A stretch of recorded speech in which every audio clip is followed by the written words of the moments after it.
हास्य TV show comedy night with champions chapter 2 को प्रसारण सुरु भएको छ। मंगलबार राति प्रसारित एपिसोड हेर्दा दर्शकले नयाँ र भव्य सेट डिजाइनको शैली देख्न पाउँछन्। बस्ने सोफादेखि सेटलाई अझै कलरफुल तुल्याइएको छ।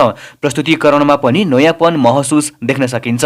54औं एपिसोड अर्थात् दोस्रो च्याप्टरको मंगलबार प्रसारित एपिसोड पनि रोमाञ्चक रह्यो। रामकृष्ण ढकाल, विजय बराल, वर्षा राउत सहित फिल्म मालती मंगलेको टोली अतिथि बनेर शोमा पुगेका थिए। शोमा कलाकारले समसामयिक राजनीति, समाज र व्यक्ति जीवनका किस्सामाथि व्यङ्ग्य गर्दै रमाइलो पस्किए। पवन भट्टराईले फिल्म कबड्डीको पात्र बीके बनेर दर्शकलाई मनोरञ्जन दिए। उक्त फिल्ममा बीके पात्र विजयले निर्वाह गरेका थिए। दर्शकमाझ यो चरित्र लोकप्रिय छँदैछ। भर्सटाइल एक्टर प्रभात लामाले हालै गृहमन्त्री पदबाट राजीनामा दिएका सुदन गुरुङ बनेर व्यङ्ग्य गरे। सुदन गड्याङ गुरुङ पात्रको रूपमा उनले सुदनको हाउभाउमा चोटिलो प्रहार गरे। आफूलाई हरेक पात्रमा उभ्याउन सक्ने क्षमता बोकेका प्रभातको पछिल्लो एपिसोडको प्रस्तुति दमदार देखिन्थ्यो।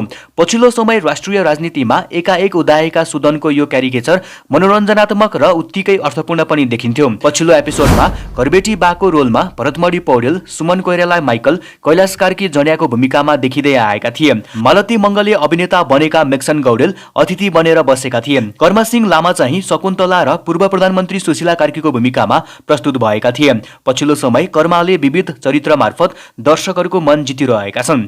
Comedy night with champions Himalaya टिभीबाट हरेक मंगलबार राति 9 बजे प्रसारण हुन्छ। तपाईहरुलाई पनि च्याप्टर 2 को यो नयाँ सेट, नयाँ डिजाइन देख्दा कस्तो लाग्यो कमेन्ट गर्नुहोस्।